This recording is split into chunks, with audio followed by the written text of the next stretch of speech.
जय हिंद दोस्तों।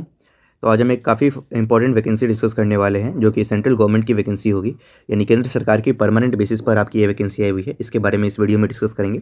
इसमें 12th और ग्रेजुएशन पास किए हुए कैंडिडेट्स इसके लिए अप्लाई कर सकते हैं। किसी भी सब्जेक्ट से या किसी भी स्ट्रीम में आपने ग्रेजुएशन किया है या 12th किया है तो आप इसके लिए आवेदन कर पाएंगे।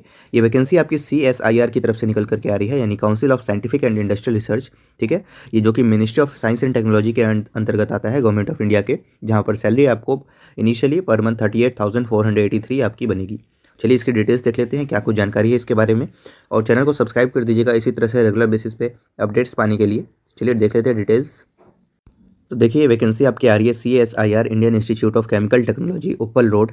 ठीक है, हैदराबाद से ये वैकेंसी आ रही है और काफ़ी अच्छी वैकेंसी है। और 8 पे कमीशन आने से पहले पहले आप जॉब ले लें अपने लिए तो ज़्यादा आपके लिए अच्छा रहेगा, क्योंकि सैलरी बढ़ने वाली है। तो काफ़ी अच्छी वैकेंसी है, इसके बारे में डिटेल्स देख लेते हैं।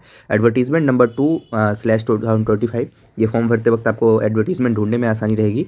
तो कब से इसके लिए आवेदन स्टार्ट हो रहे हैं, तो 31 जनवरी 2025 से लेकर के आप 3 मार्च 2025 तक आप इसके लिए आवेदन कर सकते हैं, रात के 12 बजे तक। तो डेट्स का आप ध्यान में रखिएगा। बाकी ये इंस्टीट्यूट के बारे में पूरी जानकारी है। CSIR Indian institute of chemical technology Hyderabad is a premier research institute under the aegis of council of scientific and industrial research CSIR, an autonomous body under the ministry of science and technology, government of India. ठीक है, इसके बारे में अब देखिए, अब यहाँ पर आपकी जो वैकेंसी निकली हुई है वो CSIR IICT invites online application from the Indian nationals only for filling up the following vacancies as per the given below details. ठीक है, जिसमें देखिए आपकी 3 तरह की पोजीशन है। एक है जूनियर सेक्रेटेरिएट असिस्टेंट जनरल, एक है junior secretariat assistant finance and accounts, और एक है जूनियर सेक्रेटेरिएट असिस्टेंट S&P। इस 3 में आपकी यहाँ पर वैकेंसी निकली हुई है। जिसमें कुल वैकेंसीज की बात करें तो देखिए, सबसे पहले बात करते हैं जूनियर सेक्रेटेरिएट असिस्टेंट जनरल में 10 वैकेंसी है कुल मिलाकर के, जिसमें UR कैटेगरी में 4 वैकेंसी है, SC कैटेगरी में 2 वैकेंसी, ST कैटेगरी में 1 वैकेंसी है, OBC में 2 वैकेंसी है, EWS में 1 वैकेंसी है आपकी यहाँ पर। वहीं आप सेकंड देखिए JSA 02, इसमें आपकी 2 वैकेंसी है, और JSA 03 इसमें आपकी 3 वैकेंसी है। तो अच्छी वैकेंसी। ये जो पे आपका जो पोजीशन रहेगा वो पे लेवल 2 का रहेगा एज़ पर द 7 CPC। और टोटल एमोलमेंट्स की बात करें एज़ पर द 7 CPC आपका जो बनेगा और 38,438 रुपीज़ पर मंथ अप्रॉक्स बनेगा, इंक्लूसिव ऑफ बेसिक पे प्लस DA HRA TA, ये सारी चीज़ें ऐड करके आपकी इतनी सैलरी बनेगी। तो पे लेवल 2 पे इतनी अच्छी सैलरी मिलेगी आपको यहाँ पर, साथ में एक गवर्नमेंट जॉब हो जाएगा, और जब नया पे कमीशन आएगा तो आपकी सैलरी भी इंक्रीज़ हो जाएगी। तो एक अच्छा मौका है आपके यहाँ पर डिपार्टमेंट में घुसने का। फिर अगर आप कुछ बड़ा टारगेट करना चाहते हैं करियर में तो आप टारगेट कर सकते हैं कि अच्छा बैकअप आपके पास हो जाएगा। एजुकेशनल क्वालिफिकेशन की बात कर लेते हैं तो 10+2 आपके पास होना चाहिए, नहीं 12th आपने पास कर रखा हो, यानी तो इसके इक्विवेलेंट कोई जैसे डिप्लोमा वगैरह होता है 3 ईयर्स का आपने वो किया है तो आप इसके लिए आवेदन कर सकते हैं। तो ये आपकी यहाँ पर जानकारी है। एज लिमिट की बात करें तो 28 ईयर्स है। बाकी आपको यहाँ पर क्योंकि सेंट्रल गवर्नमेंट की वैकेंसी है तो आपको उम्र सीमा में छूट भी मिलेगी यहाँ पर कैटेगरी वाइज। अलाउंस आपको as per the class X city मिल रहा है, क्योंकि ये हैदराबाद में वैकेंसी है और वो क्लास X में आता है, तो अच्छे शहर में आपको रहने का मौका मिलेगा। 35 वर्ड पर मिनट की आपके यहाँ पर टाइपिंग टेस्ट भी होगी पेपर के बाद, जो कि काफ़ी सिंपल होती है, आप क्लियर कर सकते हैं आराम से। इंग्लिश में 35 वर्ड पर मिनट की आपकी, और हिंदी में 30 वर्ड्स पर मिनट की आपकी यहाँ पर टाइपिंग टेस्ट भी होगी। चलिए अब इसके बाद बात करते हैं यहाँ पर आपको ये एब्रीविएशन है, इनको आप देख सकते हैं। और इसमें क्या आपका जॉब रिक्वायरमेंट होगा, तो candidates are required to provide assistance in the function of general administration, finance and accounts, साथ में stores and purchase and any other duties assigned by the authorities from time to time. ठीक है, अब ये क्या क्या सुविधाएं उसके अंतर्गत आपको मिलती है इसमें, तो उसकी जानकारी दी गई है। This post carry usual allowances जैसे कि डियरनेस अलाउंस यानी DA, हाउस रेंट अलाउंस यानी HRA, transport allowance TA, as admissible to the central government employees and as made applicable to the CSIR employees at the place of posting. साथ में आपको इसके साथ accommodation की भी सुविधा मिल सकती है। अगर आपको रेसिडेंस अवेलेबल होगा उस टाइम पर तो आपको एकोमोडेशन भी मिलेगा। और उसके बाद आपको और भी कुछ सुविधाएं मिलेगी, जैसे कि चिल्ड्रंस एजुकेशन अलाउंस यहाँ पर आपको मिलता है, मेडिकल अलाउंस मिलता है, लीव ट्रैवल कंसेशन मिलता है। ये सारी सुविधाएं हैं जो कि गवर्नमेंट एम्प्लॉयज़ को मिलती है, वो यहाँ पर भी आपको मिलेगी। ठीक है, चलिए अब इसके नीचे आते हैं, अब बात करते हैं कैसे आपका एग्जाम पैटर्न होगा और इसमें सिलेक्शन कैसे ले सकते हैं आप इसके बारे में। तो क्लोजिंग डेट के बारे में आप जान चुके हैं। ठीक है, 3 मार्च तक आप इसका लास्ट डेट है, इस दिन तक आपको इसके लिए आवेदन कर देना है। अब बात करते हैं एज लिमिट एंड रिलैक्सेशन की। तो अपर एज लिमिट आपकी 28 ईयर्स है, जिसमें आपको 5 साल की छूट मिलेगी SC और ST को, और 3 साल की छूट मिलेगी OBC नॉन क्रीमी लेयर को एज पर द गवर्नमेंट। ठीक है, और उसके बाद देखिए, ठीक है, इस तरीके से आपकी एज रिलैक्सेशन है। और अब इसके बाद हम लोग बात करते हैं एग्ज़ाम पैटर्न की। ठीक है, तो नीचे आते हैं नोटिफिकेशन में और वहाँ पर आपको जो जानकारी है उससे बताते हैं। ठीक है, ये रहा आपका एग्ज़ाम पैटर्न, इसको देख लेते हैं एक बार।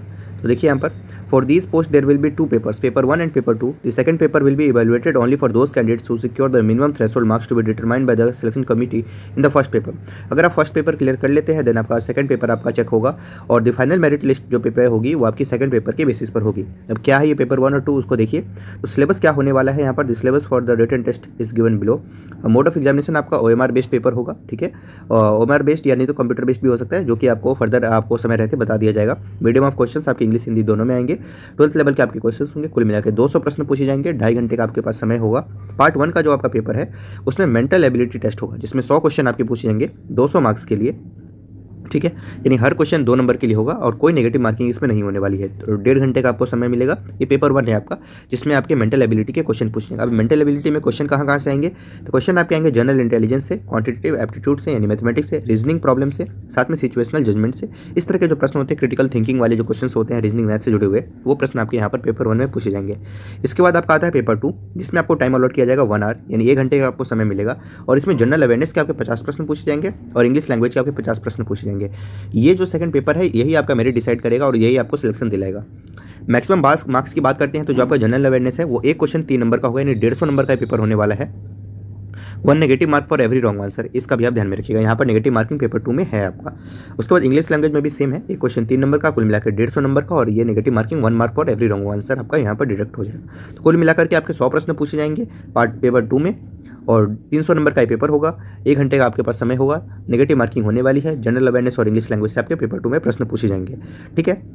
तो candidates with lesser negative marks if applicable in the papers which have been considered for preparation of merit of written test will placed higher. तो इसका भी ध्यान में रखिएगा, नेगेटिव मार्किंग आपको कम करनी है। कैसे आवेदन करना है, तो इसको ये आपको वेबसाइट है, eligible candidates are required to apply online आपको आवेदन करना है।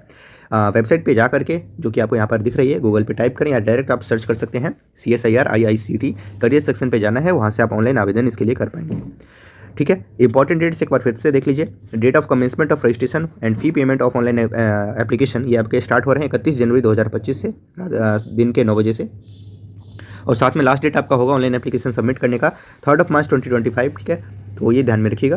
Candidates are required to remit the application fee of ₹500 in favour of the director CSIR ICT through the online payment system only by SBI collect, ठीक है। तो SBI है ये, ठीक है। SBI कलेक्ट आप जानते होंगे, गूगल पे सर्च कीजिएगा SBI कलेक्ट, ठीक है। एक लिंक आपको ओपन होगा, वहाँ पर आपको क्या करना है, ऑनलाइन फ़ी पे करना है, जिसमें आपको क्या क्या डिटेल्स फिल करनी है वो सारी चीज़ें आपको यहाँ पर मेंशन किया हुआ है। कैसे, तो अगर आप गूगल पे नहीं सर्च कर पा रहे तो आपको लिंक यहाँ पर डायरेक्ट मेंशन किया हुआ है। इस लिंक को आप गूगल पे कॉपी करके पेस्ट कर सकते हैं। PDF आपको टेलीग्राम चैनल पर प्रोवाइड करा दी जाएगी, ठीक है।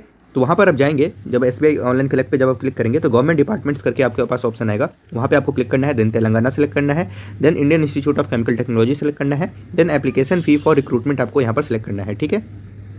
इसके साथ आप ये भी ध्यान में रखिए कि कोई फ़ी यहाँ पर नहीं लिया जाएगा SC ST PWBD वुमेन और CSIR एम्प्लॉयज़ का और एक्स सर्विसमैन कैंडिडेट्स का, इनके लिए कोई फीस यहाँ पर नहीं होने वाला है। ये पॉइंट्स आप ध्यान में रखेंगे। अच्छी वैकेंसीज़ हैं, आप इसके लिए ज़रूर से ज़रूर अप्लाई करें, ठीक है।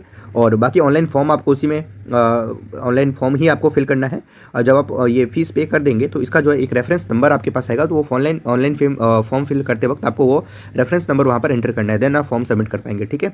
तो वो ई रिसिप्ट जो आपकी होगी पे करने के बाद उसको आप डाउनलोड कर लीजिएगा। इस बात को आप ध्यान में रखेंगे। 500 रुपये की फ़ी है और बाकी किन लोगों को एग्जाम किया गया है वो भी आप ध्यान में रखिएगा। तो आई थिंक जितने भी इंपॉर्टेंट पॉइंट्स थे वो हमने डिस्कस कर लिए हैं, ठीक है। तो इस तरीके से ये वैकेंसी है, CSIR की तरफ से काफ़ी इंपॉर्टेंट वैकेंसी आई हुई है। अगर कोई फिर भी क्वेरी है आपको तो आप कमेंट सेक्शन में पूछ सकते हैं हमसे और उस क्वेरी को सॉल्व करने की कोशिश करेंगे। अच्छी वैकेंसी है। आप अगर आपको ये वीडियो काम की लगी हो तो इसको शेयर कीजिएगा उन लोगों के साथ जो इस तरह की क्वालिफिकेशन रखते हैं और इस तरह की वैकेंसीज़ की तलाश में है, और चैनल को सब्सक्राइब भी कर लीजिएगा इसी तरह से रेगुलर बेसिस पे अपडेट्स पाने के लिए। Thank you so much.